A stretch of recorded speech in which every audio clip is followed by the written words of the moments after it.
Selamat pagi saudara-saudara sekalian. Mari kita akan bersama-sama. Mari kita akan mulai ibadah ini dengan bersaat teduh sebentar. Allah itu bagi kita tempat perlindungan dan kekuatan. Sebagai penolong dalam kesesakan sangat terbukti. Sebab itu kita tidak akan takut.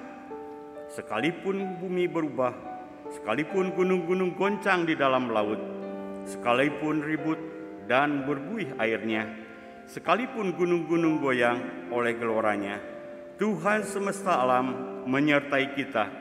Kota benteng kita ialah Allah Yakub. Amin. Mari kita akan memuji Tuhan. Terpujilah nama Allah.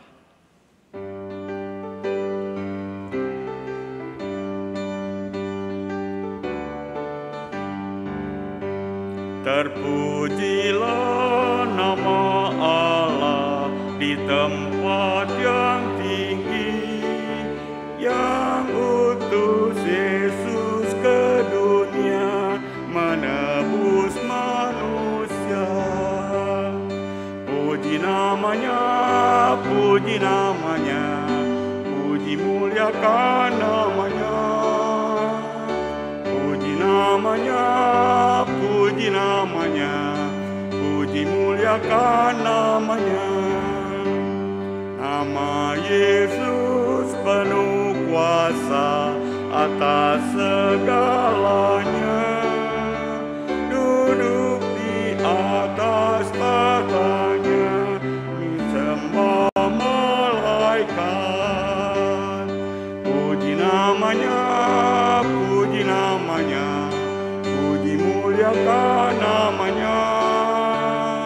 Puji namanya, puji namanya, puji muliakan namanya.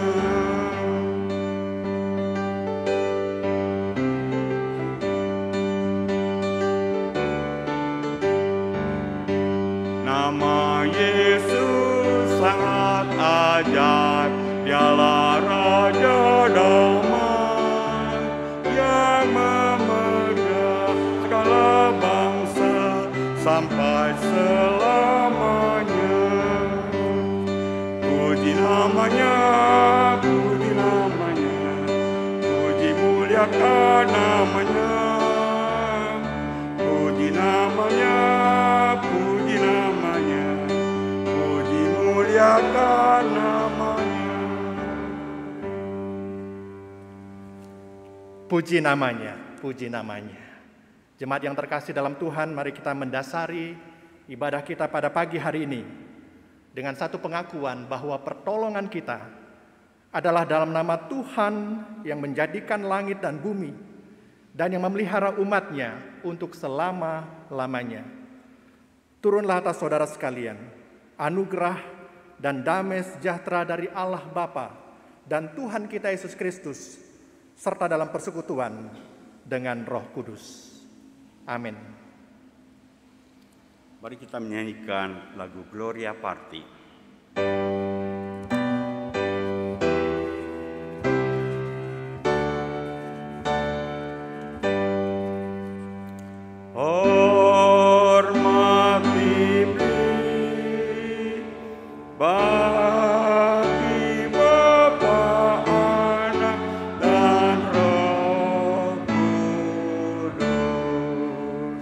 Dari mula sampai sekarang dan seterusnya, termulia. Amin. Amin. Sambil tetap berdiri, kita akan bersama-sama mengakui dosa kita. Di dalam firman Tuhan yang menyatakan pengakuan, sebelum pengakuan iman dosa kita akan membaca dari Mazmur 139 ayat 23 sampai 24. Selidikilah aku, ya Allah, dan kenalah hatiku. Ujilah aku dan kenalah pikiran-pikiranku. Lihatlah apakah jalanku serong, dan tuntunlah aku di jalan yang kekal.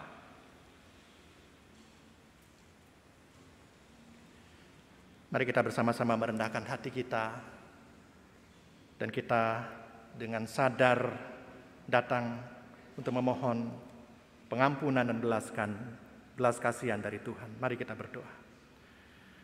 Di hadapan Allah yang Maha Tahu, Allah yang Maha Suci, kami datang saat ini ya Tuhan. Ketika kami saat ini berdiri di hadapan Tuhan, kami sadar bukan karena kami layak, bukan karena kami pantas untuk menghampiri tahta-Mu yang Maha Suci, tetapi semata-mata karena ada salib Kristus, ada pengorbanan Kristus yang sudah menjadi bagian hidup kami, yang sudah menyucikan kami dan menebus kami, bahkan yang memungkinkan kami menghadap hadirat Tuhan yang Maha Kudus.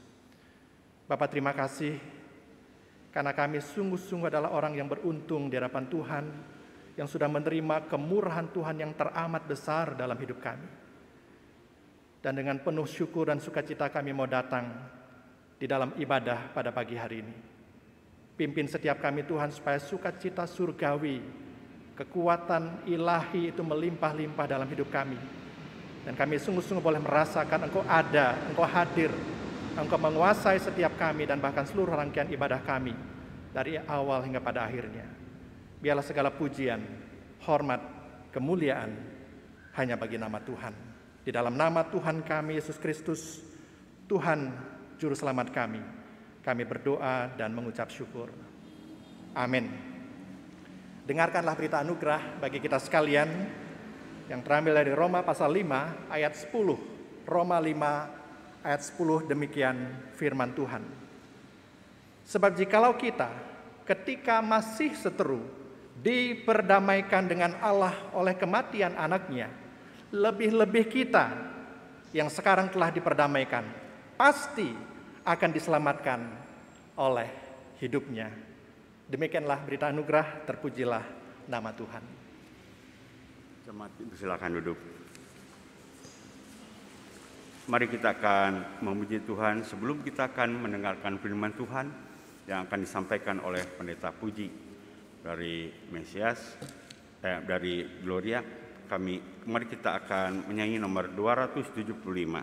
Tunjukkan jalan-Mu, oh Tuhan.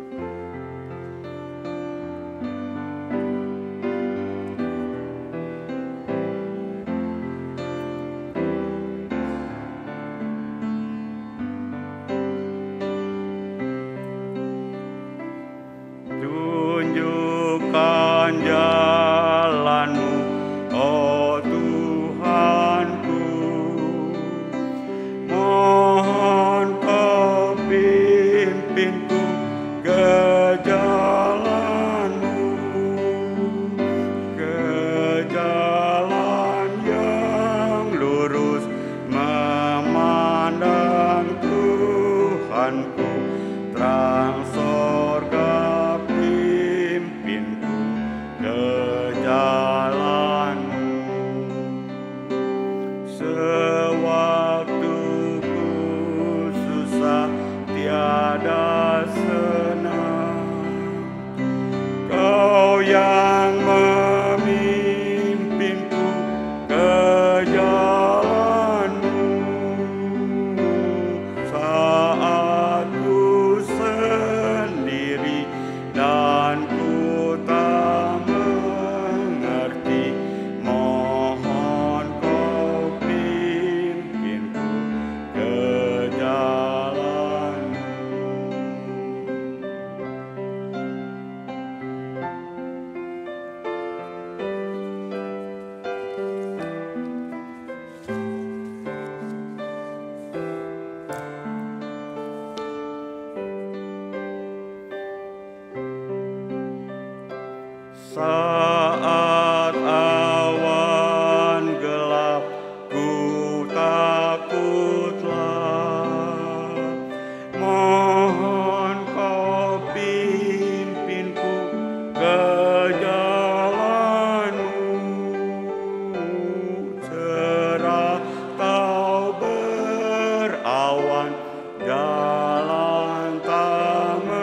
Jemaat yang terkasih dalam Tuhan, mari kita satu dalam doa sebelum kita bersama-sama akan merenungkan kebenaran firman Tuhan.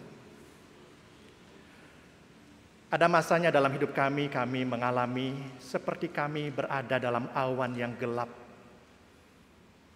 Dan itu yang membuat kami takut menjalani hidup ini. Itu yang membuat kami gentar. Bahkan kadang-kadang kami seperti kehilangan arah. Kami tidak tahu apa yang harus kami lakukan dalam hidup ini. Namun kami bersyukur karena Engkau adalah Allah yang setia, yang tidak pernah meninggalkan umat-Mu, yang selalu ada dalam setiap musim kehidupan kami. Dan hari ini Tuhan, kami juga bersyukur karena kami menyadari, kami mengakui bahwa setiap kali kami masih bisa mendengar firman Tuhan, itu artinya Engkau masih ada bersama-sama dengan kami. Terima kasih ya Tuhan, dan kami rindu melalui apa yang kami renungkan hari ini dalam rangka mimbar sinode, kekuatan dari pengharapan, kekuatan dari sesuatu yang ilahi itu sungguh-sungguh boleh kami alami dan kami terima secara utuh, secara penuh dalam kehidupan kami sebagai orang-orang percaya. Terima kasih ya Bapak, berfirmanlah kepada kami dan bilang Kau yang menolong, baik hamba-Mu yang akan menyampaikan dan setiap kami yang mendengar kebenaran firman-Mu, baik yang ada dalam gedung gereja ini maupun kami yang beribadah secara online. Roh Kudus-Mu yang menguasai kami, sehingga kami sungguh-sungguh boleh mengalami Engkau berbicara secara pribadi kepada setiap kami. Di dalam nama Tuhan kami Yesus Kristus, kami berdoa dan mengucap syukur. Amin. Shalom saudaraku yang kasih dalam Tuhan. Shalom. Salam hangat dari rekan-rekan majelis dan juga jemaat di GKM Gloria. Ya, sudah lama kita sudah lama tidak saling ketemu ya. Karena memang dalam kondisi pandemi ini banyak keterbatasan kita bisa bertatap muka ya di dalam banyak hal termasuk dalam ibadah. Tapi kita percaya dalam situasi apapun ada Allah yang setia, ada Allah yang terus boleh menopang kita dan bahkan semangat untuk terus bertumbuh di dalam Tuhan. Itu yang kiranya ada dalam diri setiap kita. Karena apa saudara? Karena kita sekali lagi sebagai orang-orang percaya, sebagai umat Tuhan, ada sumber kekuatan, ya sumber pengharapan yang kita miliki, yang tidak pernah hilang, yang tetap ada. Karena sumber yang kita miliki bukanlah sumber yang fana, yang sementara, tetapi sumber yang sejati, yang dari Allah sendiri. Termasuk hari ini ketika kita bersama-sama merenungkan tema sinode kita, yaitu kekuatan dari pengharapan, ya, the power of hope, ya, kekuatan dari pengharapan. Mari kita buka bagian firman Tuhan, dan ini akan mendasari apa yang akan kita renungkan bersama-sama pada hari ini. Roma pasal 8. Mari kita buka Alkitab kita. Roma pasal 8, ayatnya yang ke-18 sampai 30. Ya, cukup panjang bacaan ini, tapi saya rindu kita boleh memperhatikan bagian ini bersama-sama. Bahkan saudara, kalau kita mau mendalami lebih lanjut, saudara bisa baca bagian ini sampai ayat 39 ya, yang berbicara tentang keyakinan iman.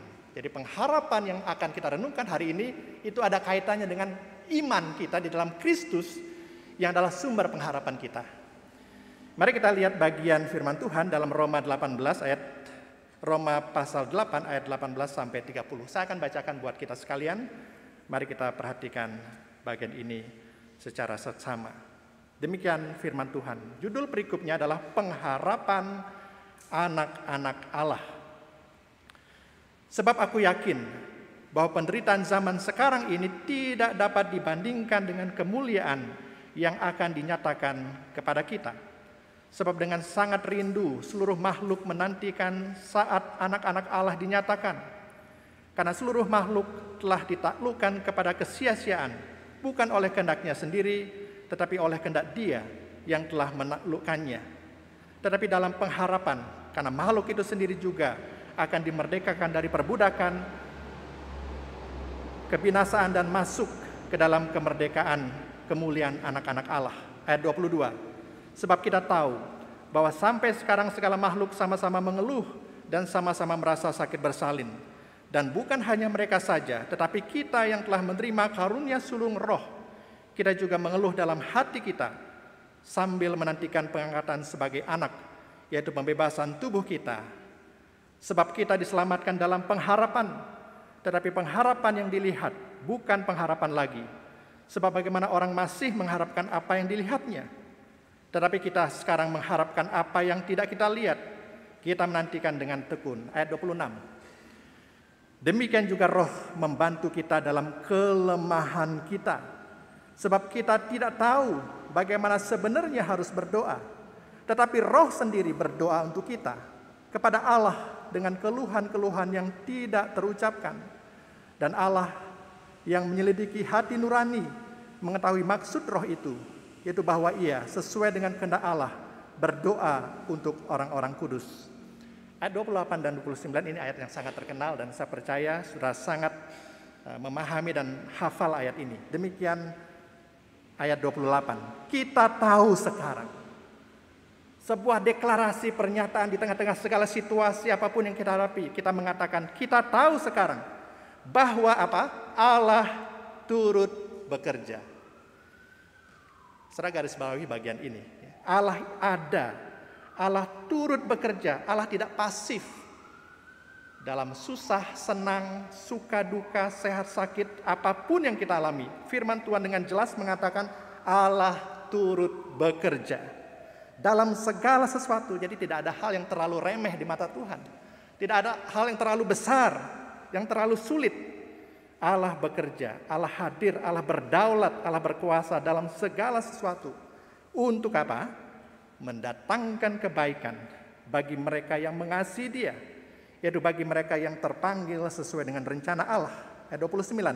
Sebab semua orang yang dipilihnya dari semula, mereka juga ditentukannya dari semula.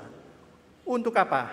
Ini tujuan tertinggi orang-orang percaya. Untuk apa? Dalam proses kita bersama-sama bertumbuh menjadi serupa dengan gambaran anaknya, supaya anaknya itu menjadi yang sulung di antara banyak saudara. Dan mereka yang ditentukannya dari semula, mereka itu juga dipanggilnya. Dan mereka yang dipanggilnya, mereka itu juga dibenarkannya. Dan mereka yang dibenarkannya, mereka itu juga dimuliakannya. Demikian firman Tuhan. Dan berbahagialah setiap kita yang mendengar firman Tuhan dan juga menyiapkan hati untuk menjadi pelaku firman-Nya. Jemaat yang terkasih dalam Tuhan, malam kelam jiwa.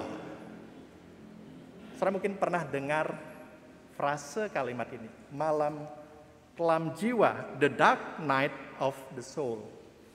Ya. Ini adalah sebuah ungkapan yang diungkapkan oleh John the Cross. Ya. Dia hidup sekitar abad 18. Yang menggambarkan tentang hati, perasaan yang gundah, yang penuh dengan ketakutan, yang penuh dengan kegelisahan, yang penuh dengan kegentaran. Ketika orang yang seperti ini, yang mengalami satu fase dalam hidupnya, ya, seperti berada dalam kondisi malam gelap, ya, malam yang kelam. Sampai dikatakan, bukan hanya gambaran tentang apa yang terlihat itu, tetapi jiwanya mengalami situasi yang betul-betul gelap, kelam. Nah, orang seperti ini merasakan bahwa dalam perjalanan hidupnya dia merasa dan dia melihat bagaimana sepertinya Tuhan itu tidak peduli. Dengan pergumulan hidupnya, seperti Tuhan itu tidak tahu penderitaannya, dia merasa sepi, merasa sendirian dalam hidupnya. Saudara, malam kelam jiwa, situasi yang terpuruk, yang gelap ini bisa dialami oleh siapa saja, termasuk saudara dan saya. Dan saya yakin setiap kita pernah mengalami situasi seperti itu, dalam kondisi yang begitu, seperti dalam titik nadir hidup kita. Situasi seperti ini sekali lagi bisa dialami oleh siapa saja, termasuk tokoh-tokoh ya Alkitab yang besar. Situasi seperti ini pernah dialami oleh Daud, pernah dialami juga oleh Yeremia, pernah dialami oleh Elia, seorang nabi besar. Bahkan tokoh reformasi seperti Martin Luther pun pernah mengalami yang namanya malam kelam jiwa. Saya dalam satu masa hidup saya juga pernah mengalami situasi seperti itu. Sepertinya masalah begitu berat dalam hidup saya. Ya. Mau cerita juga sulit. Ya. Mungkin orang lain tidak bisa mengalami dan juga menyelami apa yang saya sedang alami. Jadi saya tanggung sendiri dan seringkali dalam situasi seperti itu saya hanya bisa nangis sendiri. Hanya bisa nangis, berdoa, tidak bisa keluar kata-kata dan hanya bisa nangis sendiri. Tapi saya bersyukur di dalam situasi seperti itu saya dilegakan, saya dikuatkan, saya dihiburkan karena saya percaya Tuhan sangat mengerti kondisi kehidupan anak-anaknya.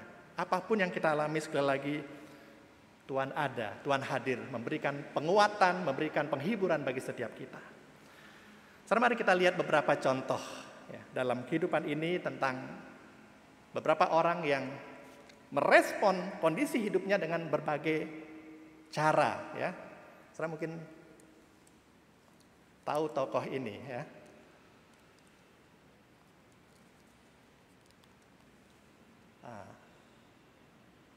Ya. Ya, saudara, orang yang tadi dikatakan ada dalam situasi malam kelam jiwa itu bisa mengalami situasi terpuruk. Ya, bisa putus asa, bisa menyerah karena merasa tidak ada jalan dalam kehidupannya. Sorry, ini nggak jalan ya. Bisa dibantu?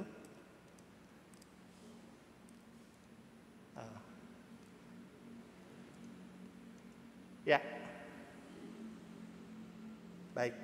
Ya, ada seorang namanya Thomas Alva Edison. Saya percaya kita sangat familiar dan tahu tentang siapa orang ini. Ya, orang yang sangat terkenal karena dialah yang menemukan bohlam, ya lampu listrik. Saudara, kalau kita lihat perjalanan kehidupannya ternyata tidak mudah. Ya. Dalam prestasi, di dalam pendidikan, dia adalah orang yang dikatakan ya oleh gurunya, oleh orang-orang sekitarnya, oleh teman-temannya adalah orang yang bodoh. Ya, sampai dikeluarkan dari sekolahnya. Tapi puji Tuhan, ya bersyukur karena dia punya ibu yang sangat luar biasa, yang bisa melihat potensi dalam diri anak ini. Sehingga anak ini bukannya diremehkan, bukannya disepelekan, tetapi dengan besar hati ibunya, walaupun dia dikeluarkan dari sekolahnya, dia dididik dengan luar biasa secara pribadi oleh mamahnya. Saya bayangkan dalam situasi sekarang belajar di rumah gitu ya, dalam kondisi pandemi ini, justru menjadi kesempatan begitu ya bagi orang tua untuk mendidik anaknya ya dengan cara yang khusus, dengan cara yang spesial. Sehingga anak yang Tuhan percayakan pada kita adalah anak-anak yang sungguh kita yakini punya potensi yang besar yang bisa akhirnya menggenapi rencana Tuhan dalam kehidupannya. Nah, secara singkat cerita, Thomas Alva Edison ini akhirnya berkembang dengan luar biasa, ya, dan sampai dia menemukan lebih dari 1000 ya hak paten, penemuan-penemuan yang luar biasa yang bermanfaat bagi kehidupan. Ya, nah yang kita bisa lihat dari kisah Thomas Alva Edison ini adalah dia bisa menghasilkan banyak penemuan, salah satunya penemuan tentang bohlam lampu listrik ini, itu setelah melewati proses yang panjang, proses yang tidak mudah dalam hidupnya. Ya, dia mengalami kegagalan, dia mengalami hal yang proses yang sulit dalam perjalanan karirnya, dalam proses untuk dia menemukan sesuatu. Tapi yang luar biasa adalah dia tidak menyerah. Dia terus bergerak, dia terus berupaya sampai akhirnya dia bisa menghasilkan sesuatu yang bermanfaat bagi banyak orang. Sehingga ada yang mengatakan yang penting bukan, atau yang perlu kita perhatikan bukan berapa kali kita jatuh, tapi berapa kali kita bangkit. So, kalau kita lihat dalam bagian ini kita bisa belajar bahwa dia terus bisa melangkah dengan tekun, melakukan banyak hal sampai menghasilkan sesuatu yang begitu bernilai. Karena apa? Dia melihat ada pengharapan di sana. Dia bisa melihat ada sesuatu yang dia perlu dan sangat layak untuk diperjuangkan. Sehingga kalaupun dia mengalami kegagalan demi kegagalan dalam hidupnya, dia tetap melangkah maju. Namun sangat berbeda saudara dengan apa yang kita lihat di bagian bawah daripada tayangan ini. Kalau yang di atas itu kita melihat adalah orang yang berjuang dalam hidupnya, tetapi yang bagian bawah ini adalah orang yang tidak mampu untuk bangkit dari keterpurukan hidupnya. Sehingga ketika dia menghadapi masalah-masalah kehidupan, apa yang dilakukan? Ada yang bunuh diri. Karena apa? Karena melihat pacarnya selingkuh. Ini ada berita di koran yang dituliskan seperti itu. Alasan bunuh diri karena ada pacarnya yang selingkuh, ditinggalkan orang yang dikasihi.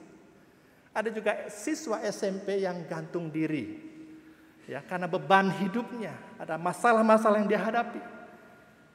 Bahkan ada juga orang yang memutuskan untuk mengakhiri hidupnya karena apa? Karena dia banyak utang, sehingga dia mengatakan, kalau saya mati, utang saya lunas, masalah saya beres, lebih baik saya bunuh diri. Apa yang dituliskan dalam bagian ini, yang bagian bawah ini kita bisa melihat inilah contoh-contoh orang yang tidak punya pengharapan dalam hidupnya. Yang memutuskan untuk mengakhiri hidupnya dan dia merasa itu sudah selesai. Tapi sesungguhnya orang-orang seperti ini adalah orang-orang yang tidak mampu menghadapi realita hidup. Karena dia berpikir itulah jalan terbaik untuk dia bisa menyelesaikan masalah hidupnya dengan kekuatannya sendiri. Saudara, kalau kita lihat ada data dan statistik seperti ini yang kita bisa lihat, dan ini ada sebuah lembaga survei yang menuliskan bagian ini tentang data bunuh diri. Ya. Saudara, kenapa orang mengakhiri hidupnya? Kenapa orang bunuh diri? Karena dia merasa buat apa lagi hidup? Tidak ada artinya, tidak ada gunanya lagi, sehingga dia memutuskan untuk bunuh diri. Hampir 800 orang itu meninggal per tahun karena bunuh diri. Ini data yang sudah cukup lama ya, tahun 2012. Bahkan di Indonesia sendiri ada sekitar 10.000 setiap tahun orang yang bunuh diri. Ini menurut WHO. Kemudian 78% itu peristiwa bunuh diri terjadi di negara yang berpenghasilan rendah. Ya, negara-negara yang menengah termasuk Indonesia. 78% itu terjadi di negara-negara seperti negara kita. Bahkan data itu mengatakan penyebab kematian terbesar kedua bagi orang-orang usia 15 sampai 29 tahun itu adalah bunuh diri. Jadi bunuh diri adalah penyebab kematian kedua terbesar dalam usia-usia yang sangat produktif ini. Nah, setelah bahkan dikatakan ini yang menarik ya, jumlah orang yang meninggal karena bunuh diri itu lebih besar jumlahnya dari orang yang meninggal karena perang dan pembunuhan. Saudara, data ini sekali lagi bukanlah sesuatu yang sangat mengerikan dan menyedihkan bagi kita. Bahwa banyak orang yang memutuskan mengakhiri hidupnya karena dia tidak punya pengharapan lagi. Tidak lagi melihat ada secerca harapan di sana. Semuanya nampak begitu gelap dalam kehidupan ini. Saudara, yang menyedihkan lagi, kenyataan ini, data ini juga terjadi bukan hanya orang-orang di luar sana, tetapi orang-orang Kristen, orang-orang yang mengatakan bahwa dia percaya kepada Kristus pun, peristiwa ini ada terjadi dalam kehidupan di tengah-tengah keluarga Kristen. Setelah putus asa, menyerah, dan sudah merasa tidak ada jalan lagi, ini bisa sekali lagi dialami oleh siapa saja, termasuk oleh kita. Kami di Gloria ada satu jemaat tahun lalu, ya 2021, itu satu keluarga 3 orang anggota keluarganya meninggal, Bapak Ibu. Buat saya itu sangat menyedihkan ya, keluarga ini pasti sangat terpuruk hidupnya. Ya. Bulan Januari 1 orang meninggal, papahnya meninggal karena memang sudah lanjut usia. Tetapi mereka sangat sayang dengan papahnya dan sangat rajin ke gereja. Ya. Kemudian bulan April anaknya meninggal, masih muda, 23 tahun. Karena sakit, selama ini sehat tetapi kemudian tiba-tiba sakit dan akhirnya dipanggil Tuhan. Kemudian bulan Juli ketika COVID itu sangat tinggi-tinggi, ya, bahkan saya sempat di Cikadut memakamkan jemaat ini jam 1 malam Bapak Ibu. Ya, jam 1 malam karena lagi tinggi-tinggi ya, bulan Mei, Juni, Juli itu lagi tinggi-tinggi di sana dan jemaat ini meninggal bulan Juli dan itu adalah adik laki-laki satu-satunya. Mereka 5 bersaudara, ini yang paling kecil, dipanggil Tuhan. Sekali lagi, Saya membayangkan betapa beratnya hidup keluarga ini. Dan dia melewati masa-masa ini ya, 4 kakak yang perempuan ini begitu sedih ya. Dia begitu kehilangan orang-orang yang sangat dikasih. Dan dia harus melewati masa yang sulit ini selama berminggu-minggu, berbulan-bulan. Tapi puji Tuhan sekarang mereka sudah mengalami pemulihan. Mereka kembali rajin beribadah, mereka kembali ikut dalam kelompok kecil. Dan bahkan mereka lebih lagi setia untuk belajar, yang mau memberi diri, melayani bersama-sama dalam pekerjaan Tuhan. Itulah sekali lagi kenyataan yang bisa kita alami. Mungkin di antara kita pun ya, yang hadir dalam ibadah hari ini juga mengalami hal yang sama. Situasi yang berat dalam kehidupan ini.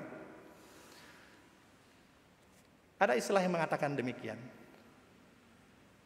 Ambil hartanya, orang itu akan stres. Pandemi ini bisa membuat kita yang tadinya hidup mapan, tiba-tiba terpuruk, tiba-tiba bangkrut. Kehilangan harta kita. Ambil hartanya maka orang itu akan stres. Itu yang pertama. Yang kedua, ambil orang yang sangat dikasihinya, mungkin anaknya, mungkin kekasihnya, mungkin pacarnya, mungkin orang-orang yang sahabat dekatnya, ya. Ambil orang yang sangat dikasihinya, maka orang itu akan depresi, akan sangat tertekan hidupnya. Tapi yang ketiga yang perlu kita perhatikan, ambil harapannya. Ambil harapannya, maka orang itu akan habis. Ketika kita nggak lagi punya pengharapan dalam hidup kita, maka semuanya tidak ada artinya lagi. Semuanya terasa gelap, semuanya akan habis. Oleh karena itulah, biarlah melalui apa yang kita renungkan hari ini, kita sekali lagi belajar. Kita boleh kehilangan harta kita, kita boleh kehilangan orang yang kita kasihi, tetapi jangan kehilangan pengharapan kita. Amin. Nah, inilah yang kita mau belajar sama-sama. Apa yang menjadi rahasia kita sebagai orang percaya di tengah-tengah gurun kehidupan ini, di tengah-tengah berbagai badai kehidupan yang kita alami. Kita bersyukur bahwa sebagai orang percaya di depan sana ada mata air, ada oasis, ada pengharapan yang kita miliki sebagai orang-orang percaya. Walaupun sekarang kita belum melihat, tetapi kita percaya itulah yang menjadi milik kita, sesuatu yang Tuhan janjikan kepada setiap kita, orang-orang percaya. Saudara, apa itu pengharapan? Ya, ini yang akan kita renungkan bersama-sama sesuai dengan kebenaran firman Tuhan yang kita renungkan hari ini. Apa itu pengharapan? Saudara, dalam Kamus Besar Bahasa Indonesia, pengharapan itu artinya adalah keinginan supaya sesuatu itu terjadi. Ya, ketika kita adalah orang yang berharap, berarti kita sedang menginginkan apa yang kita harapkan itu terjadi. Saudara, ini adalah sebuah definisi yang baik. Ya. Pengharapan itu adalah sesuatu yang baik menurut KBBI, tetapi ada satu definisi yang menarik, yang dalam, yang perlu kita renungkan bersama-sama, bahwa kalau kita lihat dalam bahasa Ibrani, pengharapan atau harapan itu ada 2 kata yang bisa kita pelajari. Yang pertama itu kawah, artinya apa? Menanti atau menantikan. Yang kedua, pengharapan itu juga berarti apa? Batah atau percaya atau mempercayai. Jadi pengharapan itu bukan sekedar menanti, ya, berharap bahwa apa yang kita inginkan itu satu saat nanti akan terpenuhi, akan terjadi. Tetapi pengharapan adalah ketika kita menantikan sesuatu terjadi dan, ini yang penting, ya, bukan hanya menanti, tetapi mempercayai bahwa sesuatu itu memang dapat terjadi. Bisa dapat bedanya, Bapak Ibu ya. Jadi sekali lagi bukan hanya menginginkan sesuatu terjadi, tetapi kita juga dalam kondisi, dalam posisi kita sedang mempercayai bahwa sesuatu itu pasti terjadi. Sebuah tindakan yang aktif, bukan mati, bukan pasif. Tetapi sesuatu yang aktif menantikan. Dan dalam apa yang kita lakukan ketika kita mempercayai, itu adalah ada faktor iman di situ, ada peran iman di situ. Dan kita yakin Iman kita taruhkan bukan pada tempat yang salah. Tapi ketika kita menaruh pengharapan kita sedang menaruhkan pengharapan kita kepada tempat yang tepat, yaitu Allah sendiri yang adalah sumber pengharapan bagi setiap kita. Kita yakin bahwa pengharapan kita di dalam Tuhan itu adalah pengharapan yang sejati, bukan pengharapan yang mengecewakan, bukan pengharapan yang fana. Jadi sekali lagi, pengharapan yang kita maksud di sini adalah pengharapan yang kita taruhkan dengan penuh percaya, dengan penuh iman kepada Allah yang sanggup memenuhi apa yang menjadi pengharapan kita. Saudara, jangan pernah berharap kepada manusia. Ya, pengharapan kepada manusia pasti mengecewakan. Saya percaya kita pernah percaya dan menaruh harap kepada seseorang. Ya, misalnya kita menaruh harap nanti dia yang pinjam uang kepada kita, satu saat dia akan mengembalikan uang kita. Ya, kita harap-harap dia kembalikan, tidak pernah. Tidak pernah kembali uang yang kita pinjamkan kepada dia. Atau orang yang menjanjikan sesuatu kepada kita, tapi sudah tiba waktunya orang itu ternyata tidak memenuhi apa yang dia janjikan. Itulah pengharapan manusia. Itulah janji manusia yang seringkali meleset, yang seringkali tidak sesuai dengan apa yang kita harapkan. Tapi dalam bagian ini kita belajar bersama-sama bahwa kita mau menaruhkan harapan kita, kawah kita, batah kita itu kepada apa? Kepada Allah yang adalah sumber pengharapan kita yang sejati ini. Saudara, kalau kita lihat dalam bagian firman Tuhan yang tadi kita baca, dalam Roma pasal yang ke-18, Roma pasal yang ke-8 ayat 18 sampai 30, kita bisa melihat di dalam beberapa ayat ini bahwa ketika kita sungguh-sungguh menaruh harap kita kepada Tuhan, itulah yang memungkinkan kita menjadi orang yang terus bertekun menantikan pengharapan itu. Kenapa, saudara? Karena kita yakin kepada siapa kita berharap. Kepada Allah yang sanggup memenuhi apa yang Dia janjikan. Jadi kita akan bertekun menantikan apa yang kita harapkan. Sehingga kita menjadi orang-orang yang punya endurance, ya, punya daya tahan, punya kekuatan untuk terus berjalan di dalam pengharapan kita. Itu bisa kita lihat dalam Roma 8 ayat 25. Yang kedua, saudara, ketika kita sungguh-sungguh menaruh harap kita kepada Tuhan, kita menjadi orang yang memiliki kekuatan baru.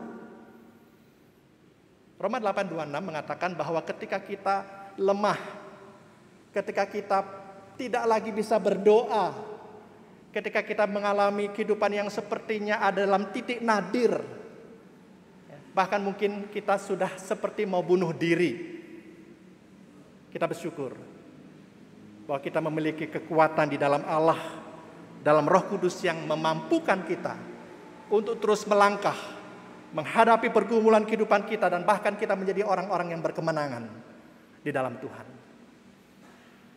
Ketika kita tidak mampu lagi berdoa, Roh sendiri berdoa untuk kita.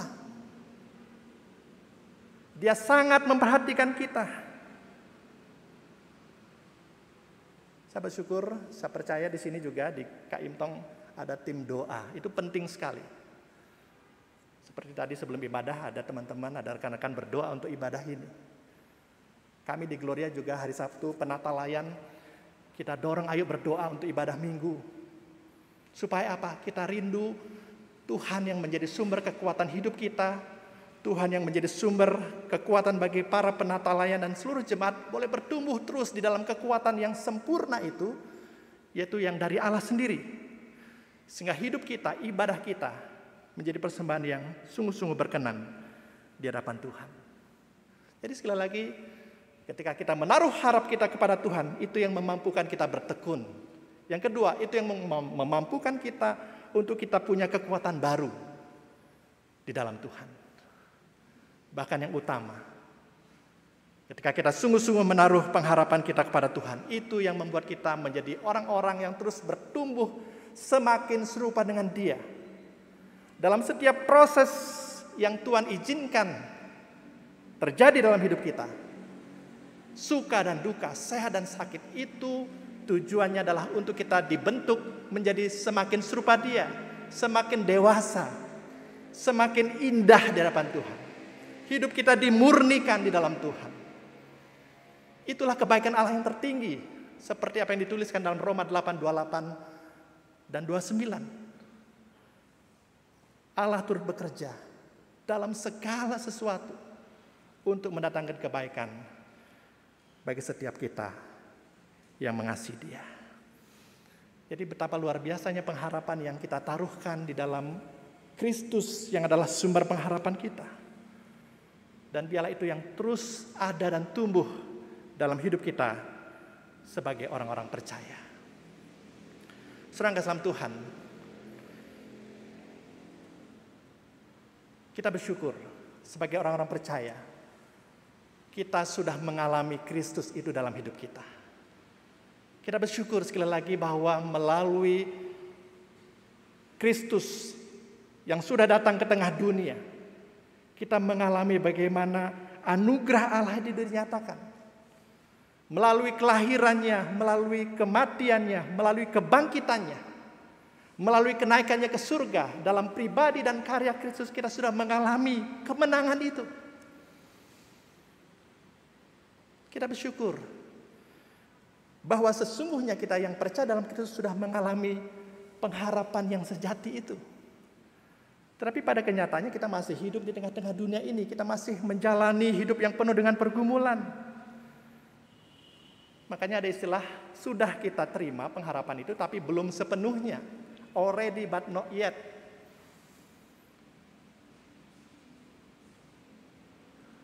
Anugerah Allah itu sudah kita terima melalui Kristus. Apa yang Kristus lakukan itu sudah sempurna. Dan kita terima dengan iman bahwa Tuhan sudah memberikan semuanya bagi setiap kita orang percaya. Dan kita sekarang ini dalam masa bahwa kita sedang menantikan kepenuhannya, menerima kemuliaan yang sempurna itu ketika Kristus datang yang kedua kali. Sehingga kita akan bersama-sama dengan Dia mengalami seluruh hidup kita dipenuhi dengan kemuliaan Tuhan. Tidak ada lagi penderitaan, tidak ada lagi tangisan, tidak ada lagi pergumulan. Karena kita sudah menerima dan sudah dibebaskan dari segala hal-hal penderitaan yang kita alami di tengah-tengah dunia ini. Saudara, gambar ini adalah gambar gedung gereja Gloria. Ya, yang saya sempat foto. Jadi di sebelah kiri itu adalah gambar foto-foto atau gambar-gambar tentang peristiwa kedatangan Kristus yang pertama kali. Ya, peristiwa dibuang ke Mesir, peristiwa lahir di Bethlehem, peristiwa gembala, itu semua ada foto-foto di sebelah sisi kiri daripada gedung gereja. Nah, di sebelah kanan itu adalah peristiwa-peristiwa tentang kedatangan Kristus yang kedua kali. Singa dari Yahuda, Alfa dan Omega. Bagaimana Dia akan datang kedua kali untuk menjemput kita, setiap orang-orang percaya kepada Dia. Nah, saudara, dua hal inilah, dalam time frame inilah kita hidup. Anugerah itu sudah kita terima, tapi belum sepenuhnya. Kita akan bersama-sama menantikan bagaimana kita akan menerima kemuliaan kekal yang sangat luar biasa itu. Kita ada di tengah-tengah ini, saudara. Saat ini, seperti kita ada dalam gedung gereja ini. Ya. Kedatangan Kristus yang pertama kali adalah anugerah Tuhan yang sudah Tuhan berikan kepada kita. Tapi kita bersama-sama sedang menantikan kemuliaan kekal yang akan Tuhan berikan ketika Dia datang yang kedua kali. Dalam time frame ini, dalam ruang dan waktu inilah kita hidup. Dan disinilah kita berjuang untuk terus hidup di dalam pengudusan Allah, hidup di dalam pengharapan, karena ada Allah yang terus boleh menopang dan menyertai kita. Jadi saya katakan kepada jemaat di Gloria, ingat setiap kali kita datang ke gereja, kita ada dalam time frame ini. Dan biarlah kita ketika kita hidup di dalam masa dan ruang seperti ini, kita jalani hidup yang benar, yang sesuai dengan apa yang Tuhan mau. Menjadi umat yang layak, umat yang terus hidup dalam kemenangan. Karena ada Tuhan yang terus boleh menopang kehidupan setiap kita. Ayat firman Tuhan yang tadi kita baca dalam Roma 8 ayat 18 mengatakan, sebab aku yakin sekali Bukan hanya yakin, tapi aku yakin sekali bahwa penderitaan yang kita alami pada zaman sekarang tidak ada apa-apanya kalau dibandingkan dengan kemuliaan yang kelak akan dinyatakan Allah kepada kita. Aku yakin sekali, kata Rasul Paulus, bahwa penderitaan yang kita alami pada saat ini tidak ada apa-apanya. Saudara, Rasul Paulus bukan berarti sedang menyepelekan, meremehkan penderitaan yang dia alami atau yang kita alami. Tapi dia mau membandingkan apa yang dialami saat ini dengan kemuliaan yang luar biasa yang akan diterima oleh setiap orang yang percaya kepada dia. Saudara tahu apa yang dialami oleh Rasul Paulus ya, hidupnya juga tidak mudah. Dia mengalami penderitaan yang luar biasa, pernah mengalami karam kapal, pernah dipenjara, pernah dilempari batu. Dia mengalami penderitaan secara internal dan eksternal, secara lahiriah dan batiniah. Dia mengalami banyak hal, bahkan menurut sejarah dia katakan dia mati dengan cara kepalanya dipenggal sebagai martir. Penderitaan yang luar biasa. Tetapi orang yang seperti ini bisa mengatakan apa yang aku alami ini tidak ada apa-apanya. Kalaupun aku harus mati sebagai martir, itu tidak ada apa-apanya dibandingkan dengan kemuliaan yang luar biasa yang akan diterima oleh setiap kita yang percaya kepadanya. Saudara, biarlah ini menjadi sebuah contoh bagi setiap kita, bahwa apapun yang kita alami saat ini, pergumulan hidup yang berat, itu sekali lagi tidak ada apa-apanya kalau kita melihat dengan mata iman kepada kemuliaan kekal yang akan kita terima sebagai anak-anak Tuhan. Serah indah sekali kita sebagai Sinode GKIM punya lambang atau logo seperti ini. Ya, saudara bisa lihat ada 3 hal yang kita bisa belajar dari logo ini. Yang pertama, salib. Ya, salib yang besar itu yang pertama. Yang kedua, ada mahkota di sana. Yang ketiga, ada kata Immanuel, ya, Sinode Gereja Kristen Immanuel. Luar biasa ya ketika Pak Gunawan waktu itu menjelaskan di dalam pastor meeting tentang logo ini indah sekali Bapak Ibu. Saya membayangkan bahwa 3 hal ini menggambarkan inilah hidup kita. Salib itu memang menggambarkan penderitaan, tetapi sekaligus juga menggambarkan tentang kemenangan, tentang anugerah yang Tuhan berikan kepada kita. Dan di ujung sana ada mahkota, ada kemuliaan yang akan kita terima sebagai anak-anak Tuhan. Anugerah sudah diberikan ketika Kristus datang yang pertama kali. Dan itulah jaminan kepastian keselamatan yang kita terima sebagai orang-orang percaya. Tapi di sana ada kemuliaan. Ada mahkota yang menantikan setiap kita, yang terus boleh menaruh harap kita kepada Tuhan. Dan kita sedang hidup di tengah-tengah dunia ini. Dunia yang masih penuh dengan pergumulan ini. Dunia yang tidak mudah ini, yang penuh dengan tantangan, penuh dengan godaan, penuh dengan banyak masalah kehidupan. Tapi syukur kepada Allah, dalam time frame hidup ini, ada Allah Immanuel yang menyertai kita. Ada Roh Kudus yang terus menuntun hidup kita, yang tidak pernah meninggalkan kita. Dan itulah sekali lagi yang menjadi sumber kekuatan dan pengharapan bagi setiap kita dalam mengarungi bahtera kehidupan ini. Saudara kasih dalam Tuhan, mungkin setiap kita ada yang saat ini mengalami pergumulan kehidupan. Mungkin karena sakit, mungkin karena pergumulan ekonomi, mungkin karena masalah keluarga, masalah dengan anak-anak. Bahkan kita mungkin bertanya, sampai kapan Tuhan masalah ini selesai? Berapa lama lagi Tuhan? Tapi biarlah dengan keyakinan iman ini dan juga apa yang kita renungkan hari ini, ingatlah ada kekuatan dalam pengharapan kita. Karena kita sedang menaruhkan pengharapan kita kepada Tuhan Yesus sendiri, yang adalah sumber pengharapan yang sejati itu. Kita sedang menaruhkan pengharapan kita di tempat yang aman. Karena jangkar hidup kita tertanam kuat dalam diri Tuhan Yesus yang sudah lahir, mati, bangkit, naik surga. Memberikan jaminan kepastian bagi kita. Bahkan dia akan datang kedua kali untuk menyatakan kemuliaannya. Dan bahkan setiap kita akan bersama-sama dengan dia menerima anugerah kemuliaan kekal. Kiranya firman Tuhan hari ini meneguhkan setiap kita. Dan setiap kita sungguh-sungguh mengalami kekuatan dari pengharapan itu. Bukan karena kita kuat, bukan karena kita hebat, tapi karena di dalam iman kita kepada Kristus, kita mengalami semuanya itu digenapi dalam kehidupan setiap kita. Mari kita berdoa.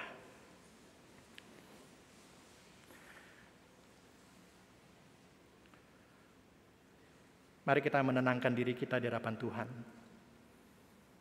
Secara pribadi kita merefleksikan firman Tuhan ini dalam perjalanan kehidupan kita. Tidak kebetulan kalau hari ini dan secara khusus dalam masa di awal-awal tahun 2022 ini, kita boleh mendengar kebenaran firman Tuhan ini. Kita tidak tahu apa yang terjadi sepanjang tahun ini. Apakah kita masih tetap kuat? Apakah kita masih tegar? Apakah kita bisa mencapai bulan Desember 2022 nanti? Itu yang mungkin menjadi pertanyaan kita. Itu yang mungkin menjadi sesuatu yang kita gumulkan, kita rasakan saat ini. Tapi biarlah melalui apa yang kita renungkan hari ini, kita diteguhkan bersama-sama. Ada pengharapan yang sejati di dalam Kristus, yang sudah memberikan jaminan kepastian keselamatan bagi kita. Bahkan yang akan menganugerahkan kemuliaan dan kehidupan kekal bagi setiap kita. Bapak, terima kasih, kami bersyukur untuk apa yang kami renungkan hari ini.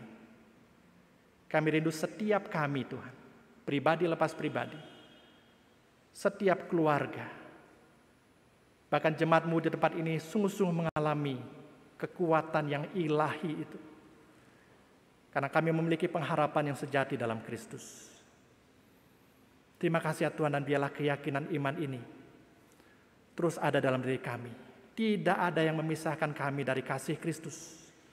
Penganiayaan, penindasan, ketelanjangan, kekuatan-kekuatan apapun, tidak ada yang bisa memisahkan kami dari kasih Kristus. Dan itulah yang bisa dan memampukan kami untuk tetap tegar menghadapi berbagai tantangan kehidupan dalam kehidupan yang kami jalani ini. Terima kasih Bapa. Roh Kudus berbicara kepada setiap kami, dan bila kami terus boleh memandang kepada Kristus, Tuhan, Allah Immanuel, yang setia, menuntun, membimbing, dan juga memelihara kehidupan kami. Terpujilah nama-Mu, di dalam nama Tuhan kami Yesus Kristus, kami berdoa dan mengucap syukur. Amin.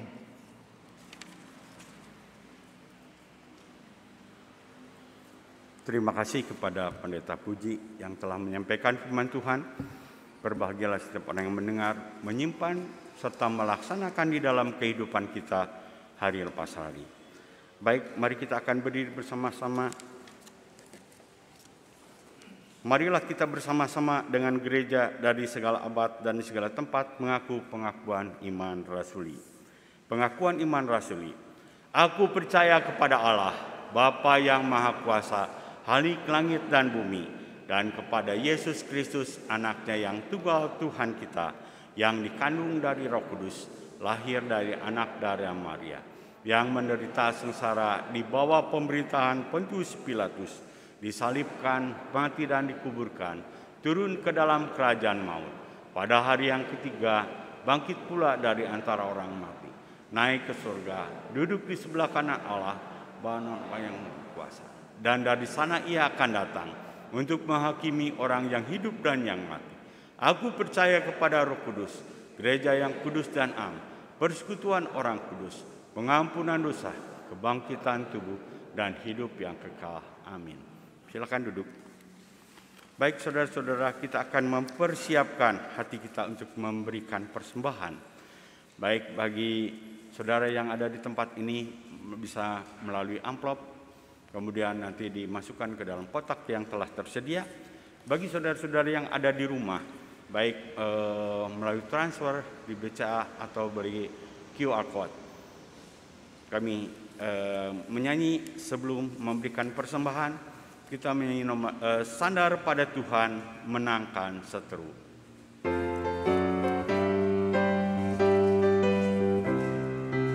Sandar pada Tuhan menangkan seteru, hidung menjadi kekal hidupmu. Datang pencobaan, Ia akan menuntut.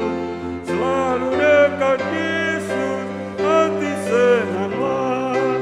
Hati Yesus panjang hidupku. Awan gelap tapi rasakan darinya. Susah atau senang atau apapun, dekat pada Yesus, hati senanglah. Jangan tawar hati dan putus asa, Ia akan menanggung segala bebanmu. Damai bercita dalam hatimu, selalu dekat Yesus, hati senanglah. Selalu dekat Yesus sepanjang hidupku. Awan gelap tapi rasakan darinya. Susah atau senang atau apapun, dekat pada Yesus, hati senanglah. Mari kita berdiri bersama-sama. Bila engkau ragu, Ia akan menuntut. Kasih-Nya besarlah, pasti dan sungguh. Kuasa Roh Kudus menangkan seteru. Selalu dekat Yesus, hati senanglah. Selalu dekat Yesus sepanjang hidupku. Awan gelap darinya. Susah atau senang atau apapun, dekat pada Yesus, hati senanglah. Mari kita akan berdoa. Kami mengucapkan syukur dan terima kasih ya Tuhan, di mana pada saat ini kami dapat bersama-sama beribadah kepadamu, baik memuji Tuhan, baik juga mendengarkan firman Tuhan. Dan kiranya firman Tuhan yang telah disampaikan hamba-Mu akan menjadi kekuatan, menjadi berkat bagi kehidupan kami hari lepas hari. Pimpin ya Tuhan untuk kehidupan kami, dan pada saat ini kami dapat memberikan persembahan kepadamu apa yang kami miliki. Sebagian kiranya Tuhan pakai melalui uang yang telah kami persembahkan, dan berilah hikmat kepada para majelis yang mengelola uang ini untuk meluaskan kerajaan Tuhan, baik di tempat ini atau di tempat yang lain. Berkati bagi saudara-saudara kami yang telah memberi dengan sukacita dan sukarela. Kiranya juga Tuhan pimpin di dalam kehidupan hari lepas hari, di dalam segala hal, tetap kami tekun, bersandar, berharap kepada Tuhan. Tuhanlah yang selalu memberikan pertolongan, selalu menyertai kami sampai kami bertemu dengan Tuhan. Kami juga berdoa ya Tuhan khususnya untuk gereja-gereja dalam lingkup sinode, baik di Bandung, Solo, Tasikmalaya, Cirebon, baik cabang Batam, kiranya dapat bertumbuh dan menggembalakan jemaat dengan baik dalam masa pandemi COVID-19 ini. Berdoa bagi para majelis dan seluruh jemaat dan para aktivis dapat terus bekerja dengan baik. Kami juga berdoa ya Tuhan bagi keberadaan Sinode GKIM dalam menjalankan program-programnya. Berdoa bagi seluruh pengurus BPS dapat bekerja sama sehati dalam mengambil satu keputusan atau kebijaksanaan dalam kerjanya. Kami juga berdoa ya Tuhan untuk pertumbuhan Bajam Majesty dan cabang Batam. Berdoa bagi seluruh pengurus dan hamba Tuhan yang telah ditempatkan di sana. Berdoa bagi jemaat dan kerohaniannya. Kami juga berdoa Tuhan bagi kesehatan seluruh jemaat, baik di tempat ini maupun di rumah mereka masing-masing. di dalam keluarganya, dalam masa-masa yang sulit ini, di mana COVID ini dalam varian yang baru, Omikron, yang terus berkembang. Tolong ya Tuhan, beri tubuh yang sehat kepada kami semua, dan kami menyerahkan semua ini ke dalam tangan-Mu. Tuhan tetap memelihara kami, beri tubuh yang sehat supaya kami dapat menjalankan segala aktivitas kami dengan baik. Kami juga berdoa bagi jemaat di dalam mencari mata pencaharian yang sulit ini. Tuhan tetap memberikan pertolongan dan memberkati mereka semua dalam usaha maupun juga dalam studi, dan segala kebutuhan dan segala keperluannya Tuhanlah akan memenuhi. Sekali lagi Tuhan, ampuni segala dosa kami, dan kami menyerahkan segala doa ucapan syukur ini. Kami sudah berdoa hanya di dalam nama Tuhan Yesus yang menjadi juru selamat kami yang hidup sampai selama-lamanya. Amin. Mari kita akan menyanyikan lagu doksologi, kemudian doa berkat yang akan dipimpin oleh Pendeta Puji.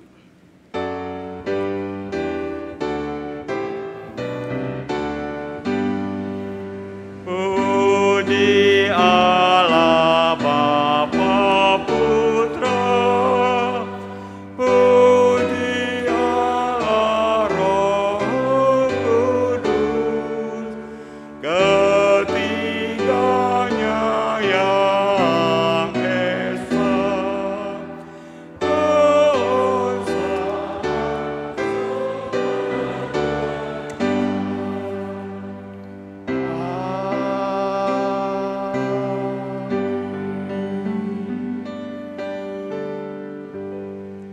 Jemaat yang terkasih dalam Tuhan, bersukacitalah dalam pengharapan, sabarlah dalam kesesakan, dan bertekunlah dalam doa. Saudaraku yang kasih dalam Tuhan, pulanglah di dalam damai sejahtera Allah dan jadilah saksi-saksi Kristus dimanapun engkau berada, dan terimalah berkat Tuhan. Kasih yang sempurna dari Allah Bapa, kasih karunia Tuhan Yesus Kristus, kekuatan yang melimpah-limpah dari Allah Roh Kudus, sumber kekuatan kita, menyertai saudara-saudaraku sekalian, sejak saat ini sampai selama-lamanya. Amin.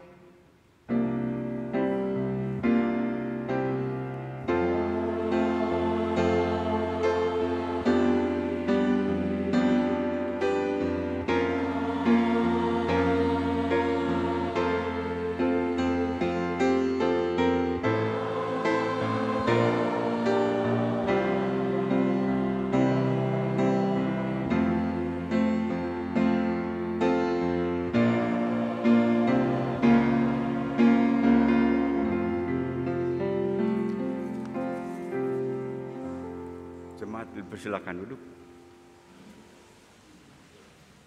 Selamat pagi Bapak Ibu, saudara yang dikasihi Tuhan Yesus Kristus. Puji Tuhan kita bisa beribadah bersama-sama. Khususnya kita tetap bisa menjalankan ibadah onsite, dan Bapak Ibu saudara boleh menghadiri ibadah di gereja Tuhan.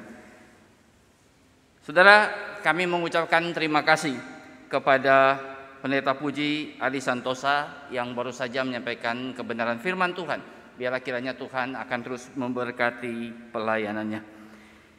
Kemudian saudara, di dalam ibadah onsite minggu depan adalah minggu pertama, dan kita sudah canangkan setiap minggu pertama di dalam ibadah onsite kita akan menyelenggarakan sakramen perjamuan kudus. Oleh karena itu Bapak Ibu saudara sekalian bisa mempersiapkan hati Bapak Ibu saudara untuk boleh mengikuti sakramen perjamuan kudus yang diselenggarakan hanya secara onsite atau tatap muka, yaitu ibadah di gereja. Kemudian apropriasi calon pendeta. Setelah melalui pergumulan dan doa Majelis Jemaat KKIM Tong Bandung sesuai dengan tugas dan kewenangannya, bermaksud untuk melaksanakan pemanggilan dan penghabisan ke dalam jabatan pendeta atas Evangelis Mulyawan Santosa, Evangelis Helmi Kurniawan, Evangelis Mika Halim, dan Evangelis Harun Wijaya.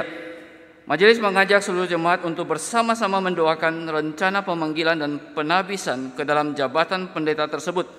Jikalau ada keberatan, jemaat dipersilakan untuk menulis surat yang ditujukan kepada Ketua Majelis GKIM Jemaat KAIM Tong dengan mencantumkan nama, alamat, nomor telepon dan nomor anggota dan kebaktian umum yang rutin dihadiri serta menyampaikan alasan-alasan yang dapat dipertanggungjawabkan atas keberatan tersebut. Surat diterima paling lambat tanggal 13 Februari 2022. Kemudian pembinaan iman Kristen yang biasa kita selenggarakan pada setiap hari Jumat secara online, yaitu melalui aplikasi Zoom.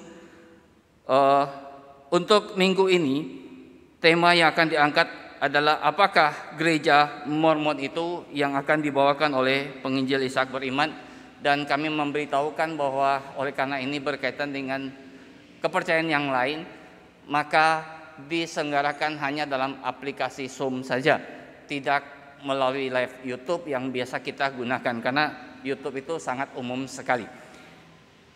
Lalu kemudian kita akan melihat satu tayangan Home Compact di mana telah membuka pendaftaran untuk generasi kedua. Dan Home Compact itu adalah kelompok kecil berbasis keluarga yang diadakan sebagai kerjasama Yayasan Unika, STT Saat, dan gereja-gereja sahabat termasuk GKIM KAIM Tong Badung. Pendaftaran selambat-lambatnya dilakukan sampai 12 Februari di link yang ada di Warta. Kalau saudara scan di kursi saudara akan menemukan Warta. Di situ ada link. Silakan saudara yang mau mengikutinya bisa mendaftar, dan ada tayangan video dari Home Compact. Silakan.